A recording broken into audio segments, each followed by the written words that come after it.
You fool! Warren is dead.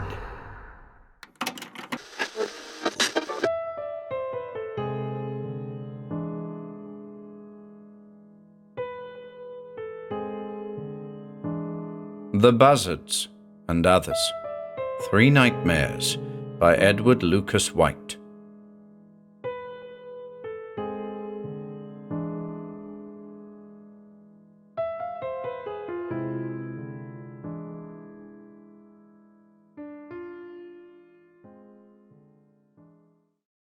The Buzzards. Her ears were keen. As she sat on the porch, her work basket beside her on a chair, her lap littered with sewing, her needle flying fast, she could hear through the intervening sitting room and passage the clink of a glass in the dining room. Her all-embracing smile vanished. A third time she heard it. Her face clouded, her brows puckered, she brushed back from her face with an impatient gesture a stray wisp of her straight, light hair. A tramping of heavy-booted feet sounded inside the house. Her brother appeared in the doorway. His face was knotted and scowling. He had a week-old scrub of stubby blonde beard which added to the truculence of his air. His blue eyes were bloodshot. His greasy grey, battered felt hat was on the back of his head, a briarwood pipe in his mouth, his rough tweed coat open. His brown flannel shirt showed a white pearl button where his necktie should have been. His corduroy trousers were objecting to being tucked into his muddy tan boots. He held a gun in the crotch of his left elbow. His sister, watching his face, took no particular note of the gun. "Curse the pipe," he said. He stood the gun against the jamb of the door, took the pipe out of his mouth. "Thunder," he said. "I forgot to fill it." He fumbled in every pocket, swore, began all over again, and found his tobacco pouch. He filled the pipe, lit it, and took the gun again. "Jim," she said, "did you really need 3 drinks?" "There you go," he snarled, nagging again. "You know it all. Drink is my failing, of course, and I must be nagged about it. It is good for me. You have your failings, too. Suppose I nagged you about Pierre Beaumont." "It would be rather a relief, I think," she said. "You are nastier sulking than scolding." "You women," he sneered, "don't care whether you are right or not as long as you seem right, and you have to have the last word." He stamped off and disappeared behind the barn. She slipped her hand into the front of her shirtwaist and took out a note. She kissed it twice, opened it, and read it over. "Darling, you shall not give me up for Jim's sake. I know you love me, and I won't let you. You know I love you, and you will yield yet. I shall be at the old place at the usual hour on Thursday. Eternally, Pierre." She kissed the note again, before she tucked it back into her bosom. As she sewed, she let her mind dwell on Pierre Beaumont, chiefly contrasting him with her brother. He was, if anything, bigger and stronger, but Jim's strength was all surface violence, whereas Pierre's was all quiet reserve. And the eyes. How much difference there was between Jim's fierce, hard blue eyes and Pierre's brown eyes, almost womanly in their softness. Sewing on, she let her gaze rove lovingly over her wide outlook, the farm buildings, the stubble field behind, the field of clover beyond that, the bit of the farm lane leading to the hill fields farthest from the house, the peach orchard, the field of corn, the waving woods beyond it on the hillside, the bit of pasture visible between the woods. High over the woods and pasture lot, several buzzards were sailing in slow circles. Beyond them was the varied green of the mountainside, with the blue-black cloud shadows marching along it. Over all, the dark blue sky with a few clean white clouds in it. She saw a figure appear in the bit of lane. "What on earth is Jim going to the back field for?" she exclaimed aloud. "And afoot, too." He vanished at the point beyond which the lane was no longer visible. She continued to stare at that part of the landscape. Then again, her gaze went to the wheeling buzzards. A chubby, moon-faced girl came round the corner of the house. "Miss Nancy," she said. "Abner says, can you stitch up his coat for him?" She held up a faded blue jacket, one sleeve half ripped away. "Give it to me, Mary," her mistress said, "and come get it before he finishes his dinner." Mary scampered away. Nancy selected and threaded a needle. Then she adjusted the coat on her knee. Something crackled inside it, and she searched the pocket. She drew out an envelope, sealed, stamped, and directed in her own handwriting. Her face flashed as she read the address. Mr. Pierre Beaumont, Rockledge, Virginia. She tore it open. It was the last note. Monday night. Pierre, dear Pierre, you mustn't call me darling any more, and you mustn't try to see me. Above all, don't try to come to the old place.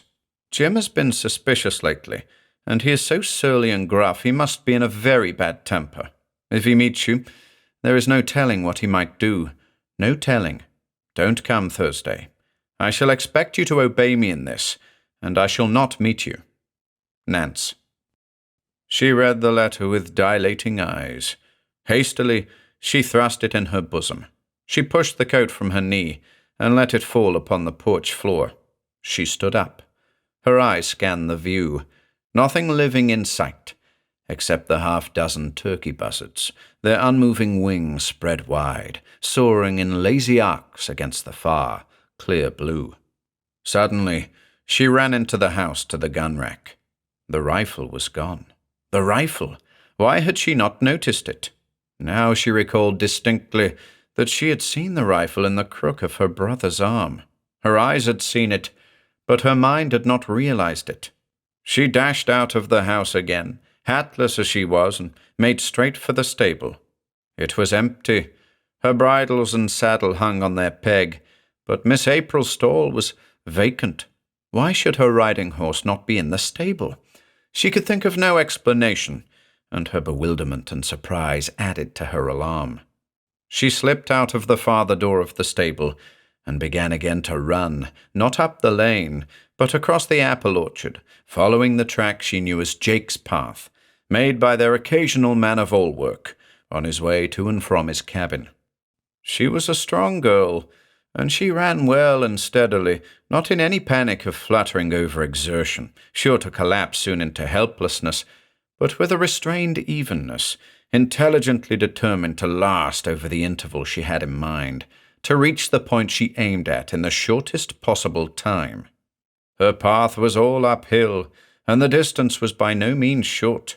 In the orchard, where the grass was eaten down to the earth, and there was nothing in her way but a few clumps of jimsonweed, ironweed, and milkweed, easily avoided, she went quickly.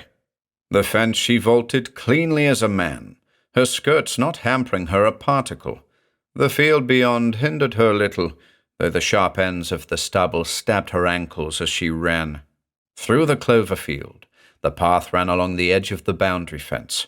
The clover delayed her, but she did not gather up her skirts. She ran, elbows back, hands at her waist, head up, glancing indeed now and again at the path ahead of her, but mostly looking toward the sky above the woods, where the buzzards sailed idly in their wide circles. Through the peach orchard the tall weeds held her back. By the time she entered it, she was all in a flame of heat. As she tore through the waist-deep ragweed, she began to pant, and 2 spots of crimson deepened in her cheeks. The 4th fence she did not vault, but half climbed it, half fell over it. The earth between the rows of corn was soft, for the weather had been dry since the last time it was cultivated. Her breath began to wheeze in her throat, and the throbbing of her heart jarred her painfully. The cornfield was divided down its middle by a broad strip planted in tomatoes. In this freshly hoed ground she stumbled, and her stride lost its swing. She half staggered in her run. When she was about halfway between the corn behind her and the corn in front, a rifle shot rang out from the direction of the pasture lot. She checked with a rending sob which shook her from head to foot. She reeled, put out one hand toward nothing, steadied herself, threw back her head, and gazed up at the sky. There were 3 buzzards in sight over the woods. They were wheeling in circles shorter and shorter, flying faster and faster, lower and lower. She gave a second sob and started once more to run. Into the corn she plunged, and through it she dashed. Breasting the slope, she went as fast as if she were fresh-rested and going downhill. The long, sharp-edged leaves of the corn slashed at her face and flailed across her bosom. She burst from the corn, and half leaned, half fell against the fence, her arms across it. Close to her, but a few yards above her head, swept the black, hideous shape of a buzzard. She gave the ghost of a smothered scream. Her eyes scanned the nolly field before her. Nothing alive was in sight save the scudding buzzard, flying low and flappingly. A narrowing edge of woods half divided the pasture. Round the sharp end of this, the bird swooped and disappeared into that recess of the field. The path led through the jutting triangle of woodland. She darted across the close-cropped grass toward Jake's stile. Opposite the gate she paused and gazed down the lane. Just topping the first hill, she saw her brother. He was running. His back was the back of Cain, fleeing into the wilderness. Another buzzard whizzed over her head, flapped upward, and vanished over the near screen of trees. At the stile, she checked again. She simply could not go on. She cried aloud, "His eyes! His brown eyes! They will begin on his eyes!" She screamed twice, strangling, choked screams, barely a sound at all. She clutched at the fence, leaning against the panel next the stile. Then again she spoke aloud. Perhaps he fell on his face. She scanned the sky. There were 5 buzzards in sight, all flapping steadily and pressing toward the recess of the pasture. She heard a noise, as it were a foot on the stile. She turned. On the stile she saw Pierre Beaumont, his face bright and smiling. She screamed a clear, high scream and collapsed into the weeds by the fence. When Pierre succeeded in bringing her to consciousness, she clung to him, sobbing, crying and laughing all at once. "What on earth is wrong?" "Oh," she gasped, "I thought you were dead. I thought Jim had killed you." "But why?" he wondered. "He shot something. He had his rifle. Oh, why did he have his rifle? Why did he run away?" "He wanted to spare you," Pierre said. "That was why he did not tell you. Miss April had to be shot. She broke her leg yesterday morning. He had been nerving himself up to shoot her all day yesterday. When it came to the shooting, he broke down, and I had to shoot her for him." "You?" she cried. "He knew you were here?" "He was in Rockledge yesterday," Pierre explained, insisting on Schoff's trying to set Miss April's leg. "I did my best to persuade Schoff to try, so we made it all up." "And he didn't tell me," she wondered. "I suppose," Pierre said, "that he could not without mentioning Miss April." "Oh," she said, "an hour ago I should have thought losing her dreadful, but now I can think of nothing except that I have you." "Yes," he said, "you have me."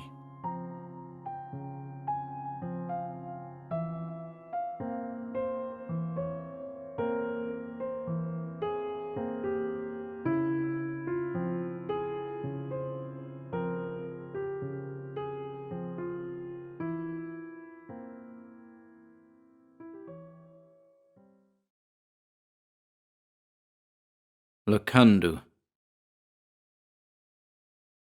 "It stands to reason," said Twombly, "that a man must accept of his own eyes, and when eyes and ears agree there can be no doubt. He has to believe what he has both seen and heard." "Not always," put in Singleton softly.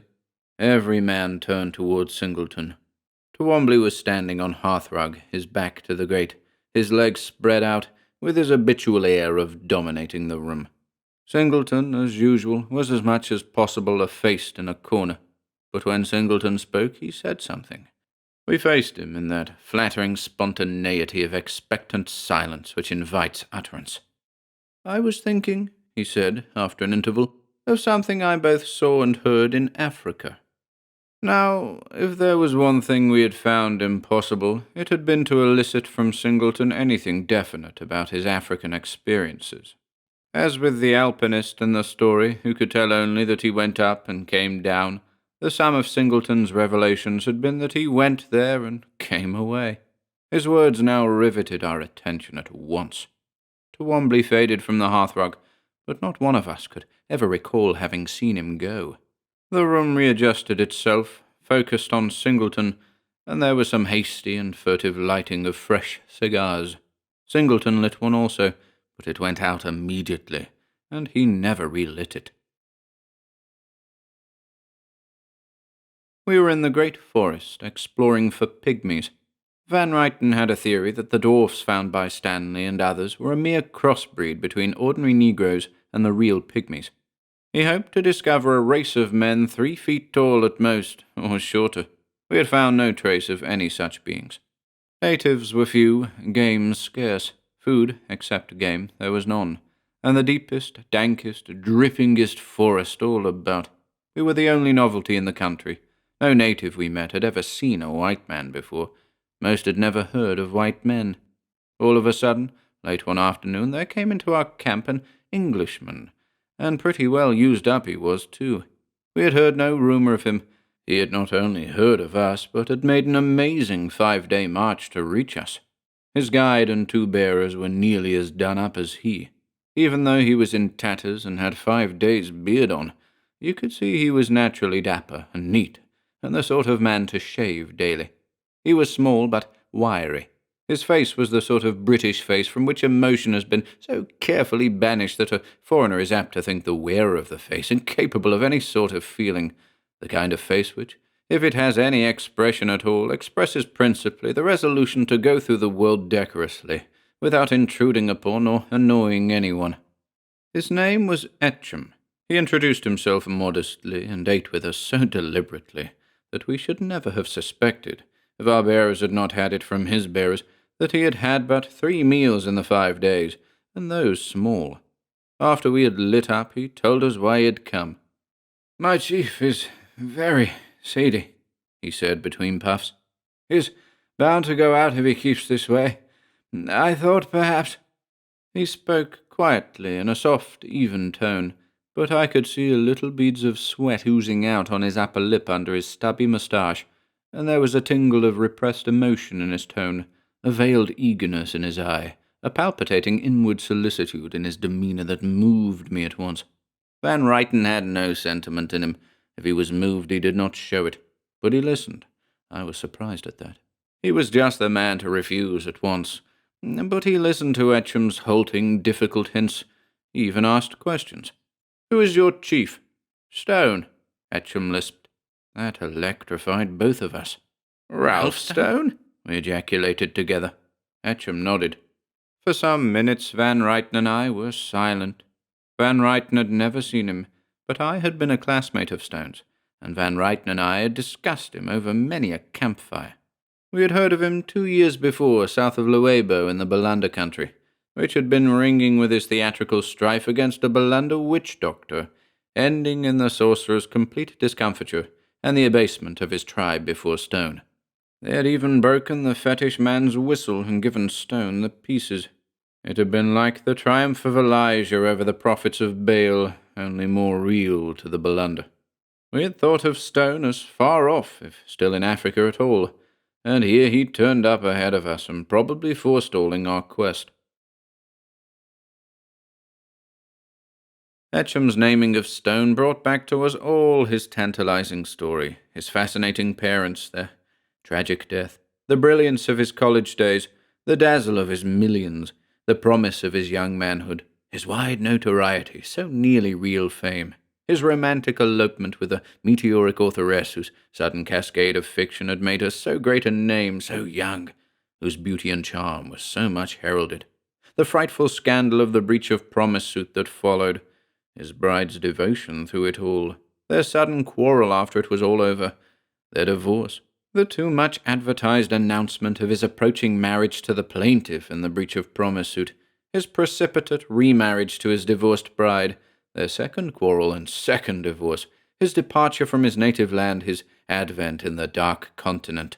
The sense of all this rushed over me, and I believe Van Ryten felt it too, as he sat silent.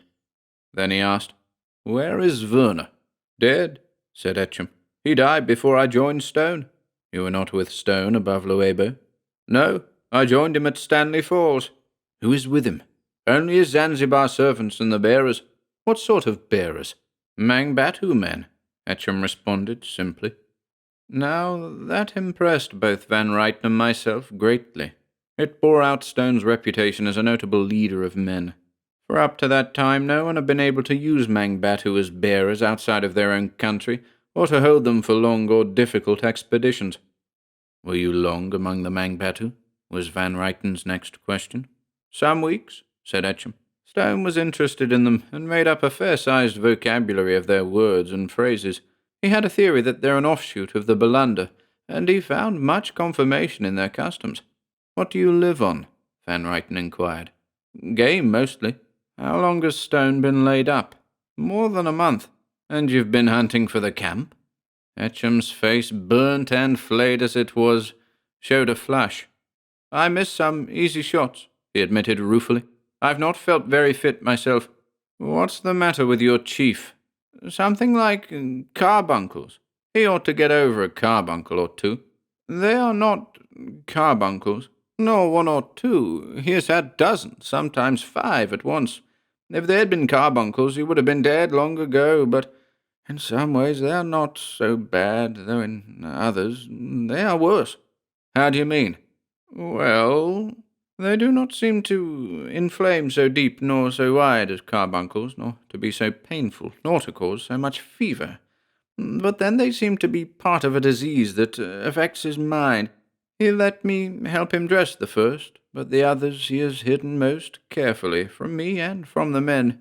He keeps his tent when they puff up, and will not let me change the dressings or be with him at all." "Have you plenty of dressings?" "We have some, but he won't use them. He washes out the dressings and uses them over and over." "How is he treating the swellings?" "He slices them off clean down to flesh level with his razor." "What?" Etcham made no answer, but looked him steadily in the eyes. "I beg pardon," Van Ryten hastened to say. "You startled me. They can't be carbuncles. He'd have been dead long ago. I thought I had said they're not carbuncles. But the man must be crazy." "Just so. He's beyond my advice or control." "How many has he treated that way?" "2, to my knowledge." "2?" Etcham flushed again. "I saw him," he confessed, "through a crack in the hut. I felt impelled to keep a watch on him, as if he was not responsible." "I should think not. And you saw him do that twice?" "I conjecture that he did the like with all the rest." "How many has he had?" "Dozens." "Does he eat?" "Like a wolf. More than any 2 bearers." "Can he walk?" "He crawls a bit, groaning." "Little fever, you say?" "Enough, and too much." "Has he been delirious?" "Only twice. Once when the first swelling broke, and once later. He would not let anyone come near him then, but we could hear him talking steadily, and it scared the natives." "Was he talking their patter in delirium?" "No, but he was talking some similar lingo. Ahmed Burgash said he was talking Belunda. I know too little Belunda. I do not learn languages readily. Stone learned more Mangbatu in a week than I could have learned in a year, but I seem to hear words like Mangbatu words. Anyhow, the Mangbatu bearers were scared." "Scared?" "So were the Zanzibar men, even Ahmed Burgash, and so was I, only for a different reason." He talked in 2 voices. "In 2 voices?" Van Ryten reflected. "Yes," said Etcham, more excitedly than he had yet spoken. "In 2 voices, like a conversation. One was his own, one a small, thin, bleaty voice like nothing I ever heard. I seemed to make out, among the sounds the deep voice made, something like Mangbatu words I knew as Nidru, Metababa, and Nido, their terms for head, shoulder, thigh, and perhaps Kudra and Nakeri, speak and whistle, and among the noises of the shrill voice, Matamipa, Angunzi, and Kamamami, kill, death, and hate. Ahmed Burgash said he also heard those words. He knew Mangbatu far better than I." "What did the bearers say?" Van Ryten asked. "They said, 'Lukundoo.' I did not know the word. Ahmed Burgash said it was Mangbatu for leopard." "It's Mangbatu for witchcraft," said Van Ryten. "I don't wonder they thought so. It was enough to make one believe in sorcery to listen to those two voices." "One voice answering the other?" Van Ryten asked perfunctorily. Etcham's face went grey under his tan. "Sometimes both at once," he answered huskily. "Both at once? It sounded that way to the men, too, and that was not all." He stopped and looked helplessly at us for a moment. "Could a man talk and whistle at the same time?" "How do you mean?" "We could hear Stone talking away, his big, deep-cheated baritone rumbling along, and through it all we could hear a high, shrill whistle, the oddest, wheezy sound. You know, no matter how shrilly a grown man may whistle, the note has a different quality from the whistle of a boy or a woman or a little girl. They sound more treble somehow. Well, if you can imagine the smallest girl who could whistle keeping it up tunelessly right along, that whistle was like that, only even more piercing, and it sounded right through Stone's bass tones. And you didn't go to him? He is not given to threats. But he had threatened, not volubly nor like a sick man, but quietly and firmly, that if any man of us, he lumped me in with the men, came near him while he was in his trouble, that man should die. And it was not so much his words as his manner. It was like a monarch commanding respected privacy for a deathbed. One simply could not transgress." "I see," said Van Ryten shortly. "He's very seedy," Etcham repeated helplessly. "I thought, perhaps—" His absorbing affection for Stone, his real love for him, shone out through his envelope of conventional training. Worship of Stone was plainly his master passion. Like many competent men, Van Ryten had a streak of hard selfishness in him. It came to the surface then.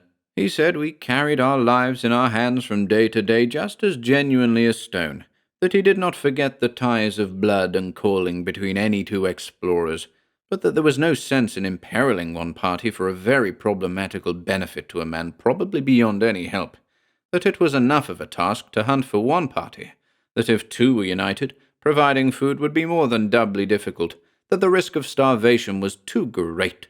Deflecting our march 7 full days' journey, he complimented Etcham on his marching powers, might ruin our expedition entirely.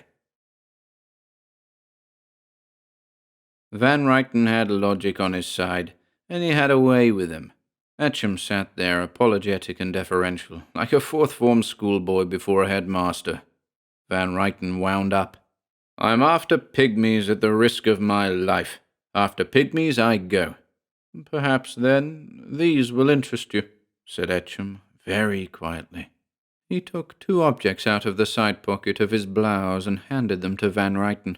They were round, bigger than big plums, and smaller than small peaches, about the right size to enclose in an average hand.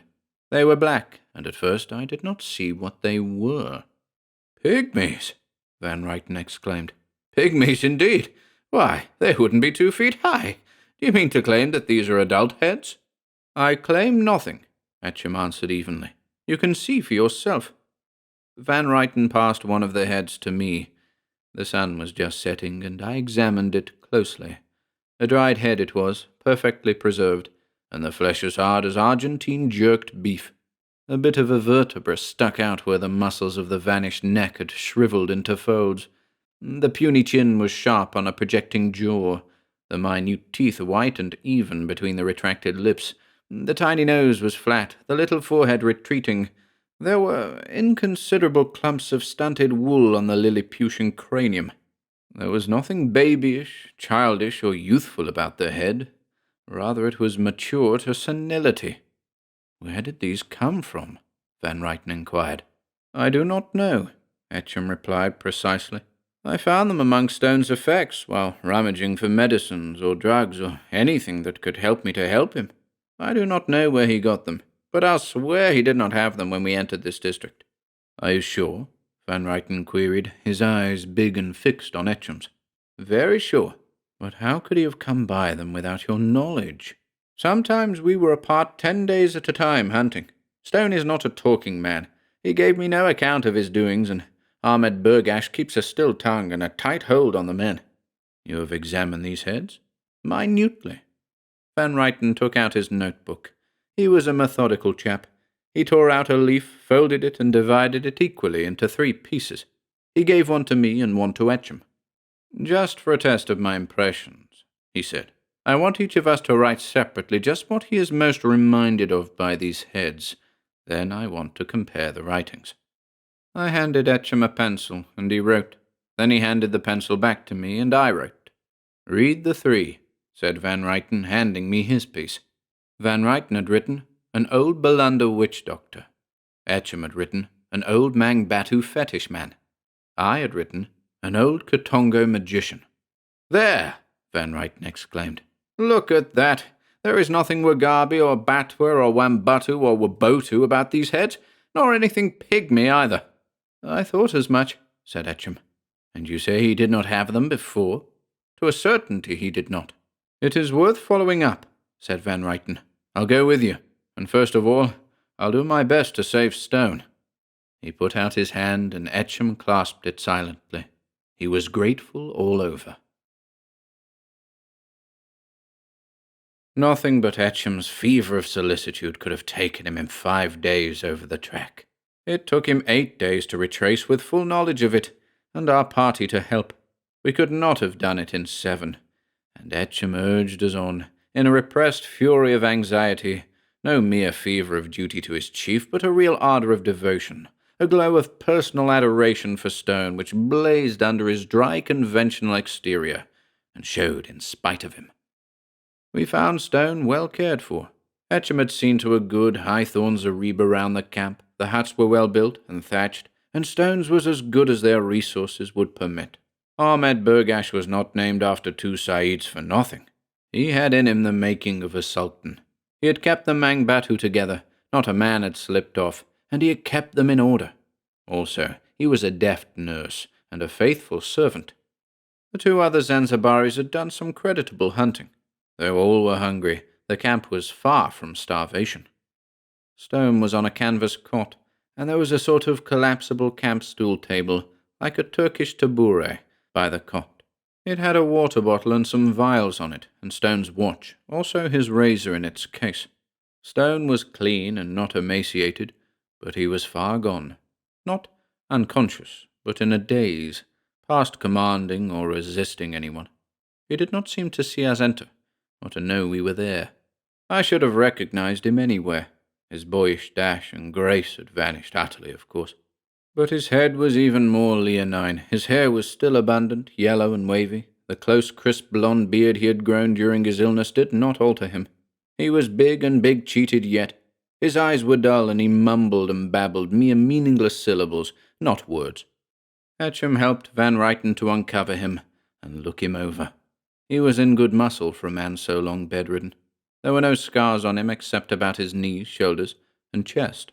On each knee and above it he had a full score of roundish cicatrices, and a dozen or more on each shoulder, all in front. 2 or 3 were open wounds, and 4 or 5 barely healed. He had no fresh swellings, except 2, one on each side on his pectoral muscles, the one on the left being higher up and farther out than the other. They did not look like boils or carbuncles, but as if something blunt and hard were being pushed up through the fairly healthy flesh and skin, not much inflamed. "I should not lance those," said Van Ryten, and Etcham assented. They made Stone as comfortable as they could, and just before sunset we looked in at him again. He was lying on his back, and his chest showed big and massive yet, but he lay as if in a stupor. We left Etcham with him and went into the next hut, which Etcham had resigned to us. The jungle noises were no different than anywhere else for months past, and I was soon fast asleep. Sometime in the pitch dark I found myself awake and listening. I could hear 2 voices, one Stone's, the other sibilant and wheezy. I knew Stone's voice after all the years that had passed since I heard it last. The other was like nothing I remembered. It had less volume than the wail of a newborn baby, yet there was an insistent carrying power to it, like the shrilling of an insect. As I listened, I heard Van Ryten breathing near me in the dark. Then he heard me and realized that I was listening too. Like Etcham, I knew little Bolunder, but I could make out a word or 2. The voices alternated, with intervals of silence between. Then suddenly both sounded at once and fast. Stone's baritone basso, full as if he were in perfect health, and that incredibly stridulous falsetto, both jabbering at once like the voices of two people quarrelling and trying to talk each other down. "I can't stand this," said Van Ryten. "Let's have a look at him." He had one of those cylindrical electric night candles. He fumbled about for it, touched the button, and beckoned me to come with him. Outside the hut, he motioned me to stand still, and instinctively turned off the light, as if seeing made listening difficult. Except for a faint glow from the embers of the bearer's fire, we were in complete darkness. Little starlight struggled through the trees. The river made but a faint murmur. We could hear the two voices together, and then suddenly the creaking voice changed into a razor-edged, slicing whistle, indescribably cutting, continuing right through Stone's grumbling torrent of croaking words. "Good God!" exclaimed Van Ryten. Abruptly he turned on the light. We found Etcham utterly asleep, exhausted by his long anxiety and the exertions of his phenomenal march, and relaxed completely, now that the load was in a sense shifted from his shoulders to Van Ryten's. Even the light on his face did not wake him. The whistle had ceased, and the two voices now sounded together. Both came from Stone's cot, where the concentrated white ray showed him lying just as we had left him, except that he had tossed his arms above his head and had torn the coverings and bandages from his chest. The swelling on his right breast had broken. Van Ryten aimed the centre line of the light at it, and we saw it plainly. From his flesh, grown out of it, there protruded a head, such a head as the dried specimens Etcham had shown us, as if it were a miniature of the head of a Bolunder fetish man. It was black, shining black as the blackest African skin. It rolled the whites of its wicked wee eyes and showed its microscopic teeth between lips repulsively negroid in their red fullness, even in so diminutive a face. It had crisp, fuzzy wool on its minikin skull. It turned malignantly from side to side and chittered incessantly in that inconceivable falsetto. Stone babbled brokenly against its patter. Van Ryten turned from Stone and waked Etcham, with some difficulty. When he was awake and saw it all, Etcham stared and said not one word. "You saw him slice off 2 swellings?" Van Ryten asked. Etcham nodded chokingly. "Did he bleed much?" "Very little." "You hold his arms." He took up Stone's razor and handed me the light. Stone showed no sign of seeing the light or of knowing we were there, but the little head mewled and screeched at us. Van Ryten's hand was steady, and the sweep of the razor even and true. Stone bled amazingly little, and Van Ryten dressed the wound as if it had been a bruise or scrape. Stone had stopped talking the instant the excrescent head was severed. Van Ryten did all that could be done for Stone, and then fairly grabbed the light from me. Snatching up a gun, he scanned the ground by the cot and brought the butt down once and twice, viciously. We went back to our hut, but I doubt if I slept. Next day, near noon, in broad daylight, we heard the 2 voices from Stone's hut. We found Etcham dropped asleep by his charge. The swelling on the left had broken, and just such another head was there, mewling and spluttering. Etcham woke up, and the 3 of us stood there and glared. Stone interjected hoarse vocables into the tinkling gurgle of the portent's utterance. Van Ryten stepped forward, took up Stone's razor and knelt down by the cot. The atomy of a head squealed a wheezy snarl at him. Then suddenly Stone spoke English. "Who are you with my razor?" Van Ryten started back and stood up. Stone's eyes were clear now and bright. They roved about the hut. "The end," he said. "I recognize the end. I seem to see Etcham, as if in life, but Singleton, Singleton! Ghosts of my boyhood come to watch me pass, and you, strange spectre with the black beard and my razor. Right ye all!" "I'm no ghost, Stone," I managed to say. "I'm alive. So are Etcham and Van Ryten. We're here to help you." "Van Ryten," he exclaimed. "My work passes on to a better man. Luck go with you, Van Ryten." Van Ryten went nearer to him. "Just hold still a moment, old man," he said soothingly. "It will be only one twinge." "I've held still for many such twinges," Stone answered quite distinctly. "Let me be. Let me die in my own way. The Hydra was nothing to this. You can cut off 10, 100, 1,000 heads, but the curse you cannot cut off or take off. What's soaked into the bone won't come out of the flesh, any more than what's bred there. Don't hack me any more. Promise." His voice had all the old commanding tone of his boyhood, and it swayed Van Ryten as it always had swayed everybody. "I promise," said Van Ryten. Almost as he said the word, Stone's eyes filmed again. Then we three sat about Stone and watched that hideous, gibbering prodigy grow up out of Stone's flesh, till two horrid, spindling little black arms disengaged themselves. The infinitesimal nails were perfect to the barely perceptible moon at the quick. The pink spot on the palm was horridly natural. These arms gesticulated, and the right plucked towards Stone's blonde beard. "I can't stand this," Van Ryten exclaimed, and took up the razor again. Instantly Stone's eyes opened, hard and glittering. "Van Ryten break his word?" he enunciated slowly. "Never. But we must help you. I am past all help and all hurting. This is my hour. This curse is not put on me. It grew out of me like this horror here. Even now I go." His eyes closed and we stood helpless, the adherent figure spouting shrill sentences. In a moment, Stone spoke again. "You speak all tongues?" he asked quickly.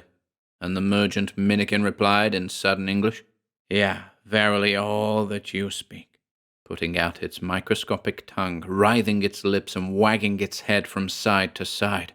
We could see the thready ribs on its exiguous flanks heave as if the thing breathed.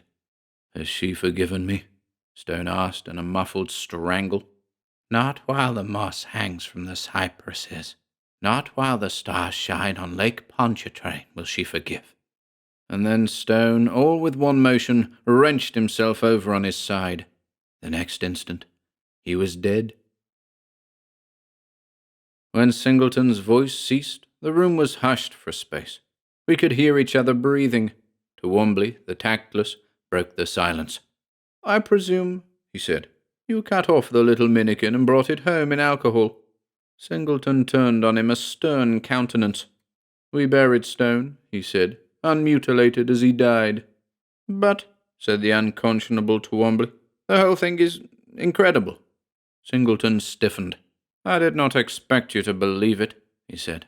"I began by saying that although I heard and saw it, when I look back on it, I cannot credit it myself."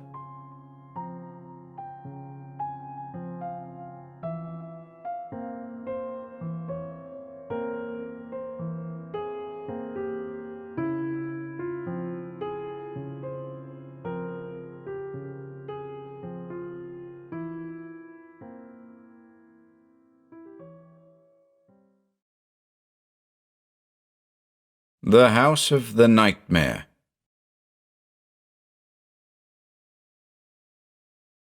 I first caught sight of the house from the brow of the mountain as I cleared the woods and looked across the broad valley several 100 feet below me to the low sun sinking toward the far blue hills. From that momentary viewpoint, I had an exaggerated sense of looking almost vertically down. I seemed to be hanging over the checkerboard of roads and fields, dotted with farm buildings, and felt the familiar deception that I could almost throw a stone upon the house. I barely glimpsed its slate roof. What caught my eyes was the bit of road in front of it, between the mass of dark green shade trees about the house and the orchard opposite. Perfectly straight it was, bordered by an even row of trees, through which I made out a cinder side path and a low stone wall. Conspicuous on the orchard side between two of the flanking trees was a white object, which I took to be a tall stone, a vertical splinter of one of the tilted limestone reefs with which the fields of the region are scarred. The road itself I saw plain as a boxwood ruler on a green baize table. It gave me a pleasurable anticipation of a chance for a burst of speed. I had been painfully traversing closely forested, semi-mountainous hills. Not a farmhouse had I passed, only wretched cabins by the road, more than 20 miles of which I had found very bad and hindering. Now, when I was not many miles from my expected stopping place, I looked forward to the better going, and to that straight, level bit in particular. As I sped cautiously down the sharp beginning of the long descent, the trees engulfed me again, and I lost sight of the valley. I dipped into a hollow, rose on the crest of the next hill, and again saw the house, nearer, and not so far below. The tall stone caught my eye with a shock of surprise. Had I not thought it was opposite the house next the orchard? Clearly, it was on the left-hand side of the road toward the house. My self-questioning lasted only the moment as I passed the crest. Then the outlook was cut off again, but I found myself gazing ahead, watching for the next chance at the same view. At the edge of the second hill, I only saw the bit of road obliquely, and could not be sure, but as at first, the tall stone seemed on the right of the road. At the top of the third and last hill, I looked down the stretch of road under the overarching trees, almost as one would look through a tube. There was a line of whiteness which I took for the tall stone. It was on the right. I dipped into the last hollow. As I mounted the farther slope, I kept my eyes on the top of the road ahead of me. When my line of sight surmounted the rise, I marked the tall stone on my right hand among the serried maples. I leaned over, first on one side, then on the other, to inspect my tires. Then I threw the lever. As I flew forward, I looked ahead. There was the tall stone, on the left of the road. I was really scared and almost dazed. I meant to stop dead, take a good look at the stone, and make up my mind beyond peradventure whether it was on the right or the left, if not indeed in the middle of the road. In my bewilderment, I put on the highest speed. The machine leaped forward. Everything I touched went wrong. I steered wildly, slewed to the left, and crashed into a big maple. When I came to my senses, I was flat on my back in the dry ditch. The last rays of the sun sent shafts of golden-green light through the maple boughs overhead. My first thought was an odd mixture of appreciation of the beauties of nature and disapproval of my own conduct in touring without a companion, a fad I had regretted more than once. Then my mind cleared, and I sat up. I felt myself from the head down. I was not bleeding. No bones were broken, and, while much shaken, I had suffered no serious bruises. Then I saw the boy. He was standing at the edge of the cinder path, near the ditch.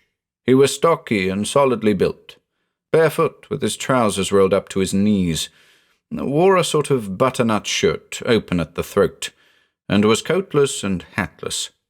He was tow-headed, with a shock of tousled hair, was much freckled, and had a hideous hare lip.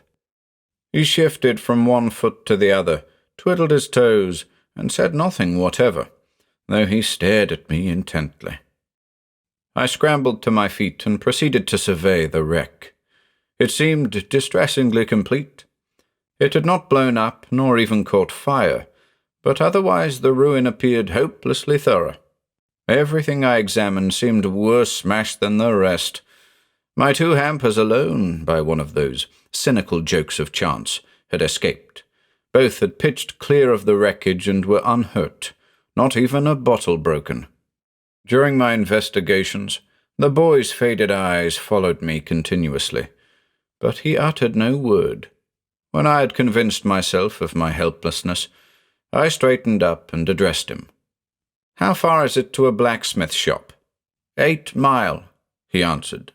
He had a distressing case of cleft palate, and was scarcely intelligible. "Can you drive me there?" I inquired.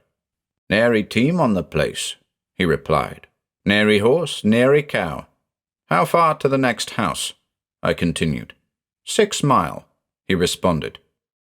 I glanced at the sky. The sun had set already. I looked at my watch. It was going 7:36. "May I sleep in your house tonight?" I asked. "You can come in if you want to," he said, "and sleep if you can. House all messy. Ma's been dead 3 year, and Dad's away. Nothing to eat but buckwheat flour and rusty bacon." "I've plenty to eat," I answered, picking up a hamper. "Just take that hamper, will you?" "You can come in if you're a mind to," he said, "but you got to carry your own stuff." He did not speak gruffly or rudely, but appeared mildly stating an inoffensive fact. "All right," I said. "Lead the way." The yard in front of the house was dark, under a dozen or more immense ailanthus trees. Below them, many smaller trees had grown up, and beneath these, a dank underwood of tall, rank suckers out of the deep, shaggy, matted grass. What had once been, apparently, a carriage drive left a narrow, curved track, disused and grass-grown, leading to the house. Even here were some shoots of the ailanthus, and the air was unpleasant with the vile smell of the roots and suckers and the insistent odour of their flowers. The house was of grey stone, with green shutters faded almost as grey as the stone. Along its front was a veranda, not much raised from the ground, and with no balustrade or railing. On it were several hickory splint rockers. There were 8 shuttered windows toward the porch, and midway of them a wide door, with small violet panes on either side of it, and a fanlight above. "Open the door," I said to the boy. "Open it yourself," he replied, not unpleasantly nor disagreeably, but in such a tone that one could not but take the suggestion as a matter of course. I put down the 2 hampers and tried the door. It was latched, but not locked, and opened with a rusty grind of its hinges, on which it sagged crazily, scraping the floor as it turned. The passage smelt mouldy and damp. There were several doors on either side. The boy pointed to the first on the right. "You can have that room," he said. I opened the door. What with the dusk, the interlacing trees outside, the piazza roof, and the closed shutters, I could make out little. "Better get a lamp," I said to the boy. "Nary lamp," he declared cheerfully. "Nary candle. Mostly I get to bed before dark." I returned to the remains of my conveyance. All 4 of my lamps were merely scrap metal and splintered glass. My lantern was smashed flat. I always, however, carried candles in my valise. This I found split and crushed, but still holding together. I carried it to the porch, opened it, and took out 3 candles. Entering the room, where I found the boy standing just where I had left him, I lit the candle. The walls were whitewashed, the floor bare. There was a mildewed, chilly smell, but the bed looked freshly made up and clean, although it felt clammy. With a few drops of its own grease, I stuck the candle on the corner of a mean, rickety little bureau. There was nothing else in the room, save 2 rush-bottomed chairs and a small table. I went out on the porch, brought in my valise, and put it on the bed. I raised the sash of each window and pushed open the shutters. Then I asked the boy, who had not moved or spoken, to show me the way to the kitchen. He led me straight through the hall to the back of the house. The kitchen was large, and had no furniture, save some pine chairs, a pine bench, and a pine table. I stuck 2 candles on opposite corners of the table. There was no stove or range in the kitchen, only a big hearth, the ashes in which smelt and looked a month old. The wood in the woodshed was dry enough, but even it had a celery, stale smell. The axe and hatchet were both rusty and dull, but usable, and I quickly made a big fire. To my amazement, for the mid-June evening was hot and still, the boy, a wry smile on his ugly face, almost leaned over the flame, hands and arms spread out, and fairly roasted himself. "Are you cold?" I inquired. "I'm allus cold," he replied, hugging the fire, closer than ever, till I thought he must scorch. I left him toasting himself while I went in search of water. I discovered the pump, which was in working order and not dry on the valves, but I had a furious struggle to fill the 2 leaky pails I had found. When I had put water to boil, I fetched my hampers from the porch. I brushed the table and set out my meal. Cold fowl, cold ham, white and brown bread, olives, jam, and cake. When the can of soup was hot and the coffee made, I drew up 2 chairs to the table and invited the boy to join me. "I ain't hungry," he said. "I've had supper." He was a new sort of boy to me. All the boys I knew were hearty eaters and always ready. I had felt hungry myself, but somehow when I came to eat, I had little appetite and hardly relished the food. I soon made an end of my meal, covered the fire, blew out the candles, and returned to the porch, where I dropped into one of the hickory rockers to smoke. The boy followed me silently, and seated himself on the porch floor, leaning against a pillar, his feet on the grass outside. "What do you do," I asked, "when your father is away?" "Just loaf round," he said. "Just fool round." "How far off are your nearest neighbours?" I asked. "Don't know neighbours never come here," he stated. "Say they're afeard of the ghosts." I was not at all startled. The place had all those aspects which lead to a house being called haunted. I was struck by his odd matter-of-fact way of speaking. It was as if he had said they were afraid of a cross dog. "Do you ever see any ghosts around here?" I continued. "Never see 'em," he answered, as if I had mentioned tramps or partridges. "Never hear 'em. Sort of feel 'em round sometimes." "Are you afraid of them?" I asked. "Nope," he declared. "I ain't scared of ghosts. I'm scared of nightmares. Ever have nightmares?" "Very seldom," I replied. "I do," he returned. "Always have the same nightmare. Big sow, large as a steer, trying to eat me up. Wake up so scared I could run to never. Nowheres to run to. Go to sleep and have it again. Wake up worse scared than ever. Dad says it's buckwheat cakes in summer." "You must have teased a sow sometime," I said. "Yep," he answered. "Teased a big sow once, holding up one of her pigs by the hind leg. Teased her too long. Fell in the pen and got bit up some. Wished I hadn't teased her. Have that nightmare 3 times a week sometimes. Worse'n being burnt out. Worse'n ghosts. Say, I sort of feel ghosts around now." He was not trying to frighten me. He was as simply stating an opinion as if he had spoken of bats or mosquitoes. I made no reply, and found myself listening involuntarily. My pipe went out. I did not really want another, but felt disinclined for bed as yet, and was comfortable where I was, while the smell of the ailanthus blossoms was very disagreeable. I filled my pipe again, lit it, and then, as I puffed, somehow dozed off for a moment. I awoke with a sensation of some light fabric trailed across my face. The boy's position was unchanged. "Did you do that?" I asked sharply. "Ain't done nary thing," he rejoined. "What was it?" It was like a piece of mosquito netting brushed over my face. "That ain't netting," he asserted. "That's a veil. That's one of the ghosts. Some blow on you, some touch you with their long, cold fingers. That one with the veil she drags across your face. Well, mostly I think it's Ma." He spoke with the unassailable conviction of the child in We Are Seven. I found no words to reply, and rose to go to bed. "Good night," I said. "Good night," he echoed. "I'll set out here a spell yet." I lit the match, found the candle I had stuck on the corner of the shabby little bureau, and undressed.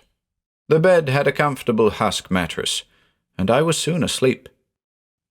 I had the sensation of having slept some time, when I had a nightmare, the very nightmare the boy had described.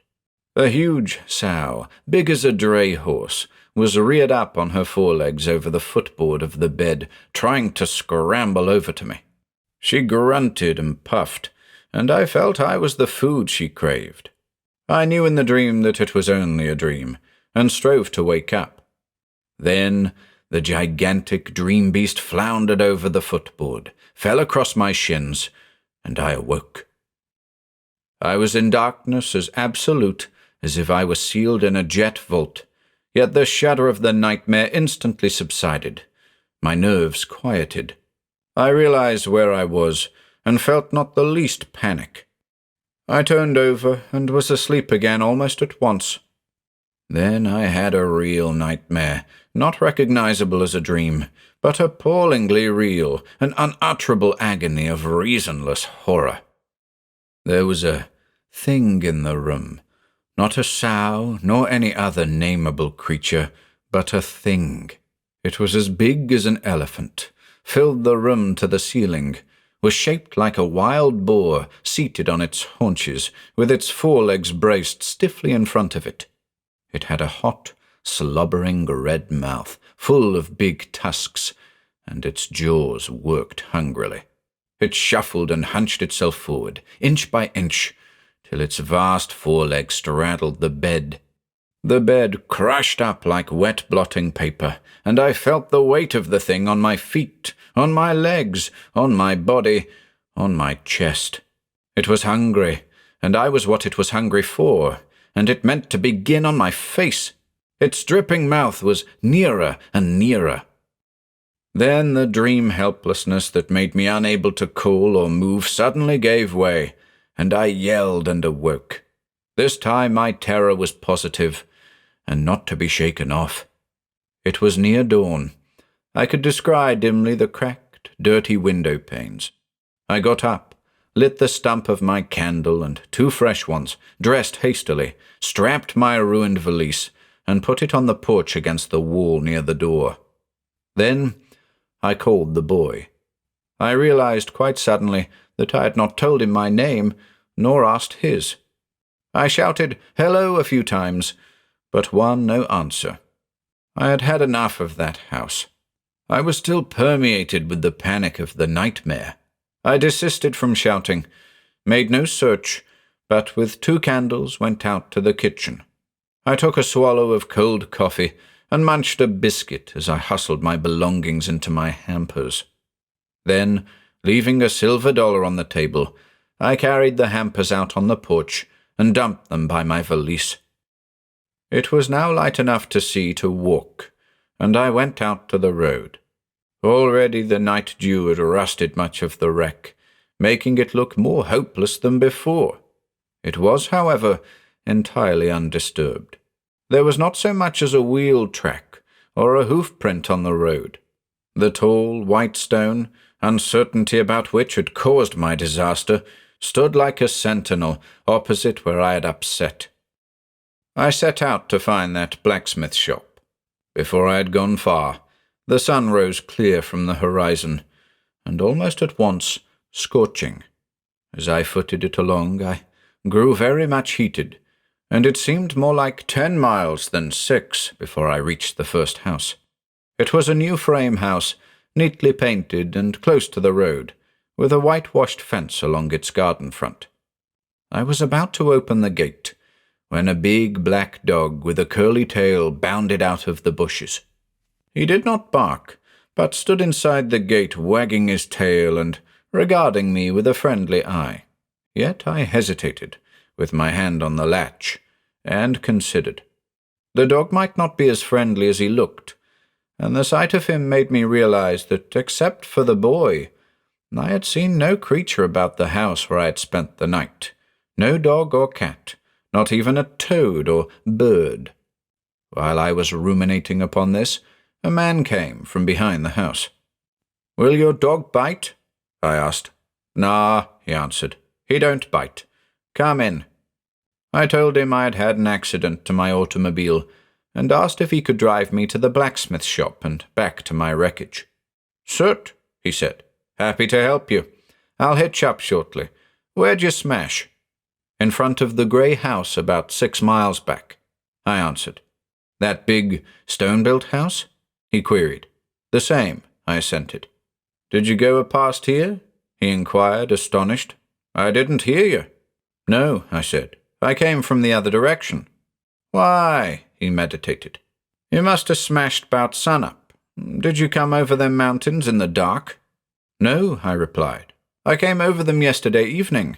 I smashed up about sunset. Sundown, he exclaimed. Where in thunder have you been all night? I slept in the house where I broke down. In that there big stone-built house in the trees? He demanded. Yes, I agreed. Why? He quavered excitedly. That there house is haunted. They say if you have to drive past it after dark, you can't tell which side of the road the big white stone is on. I couldn't tell even before sunset, I said. There, he exclaimed. Look at that now. And you slept in that house? Did you sleep, honest?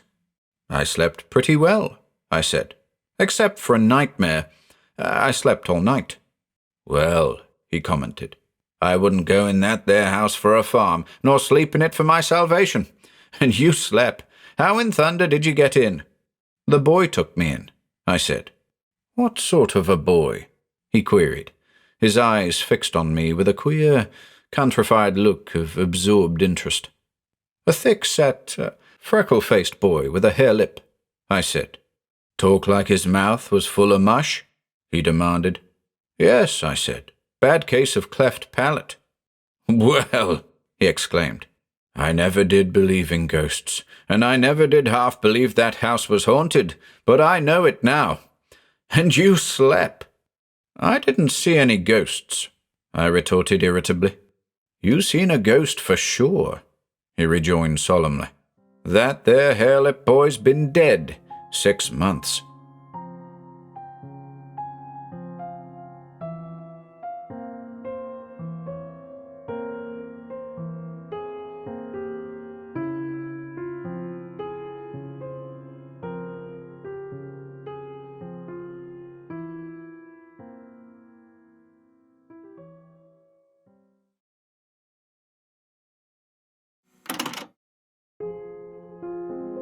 If you enjoyed listening today, be sure to subscribe to the channel by hitting the red subscribe button below.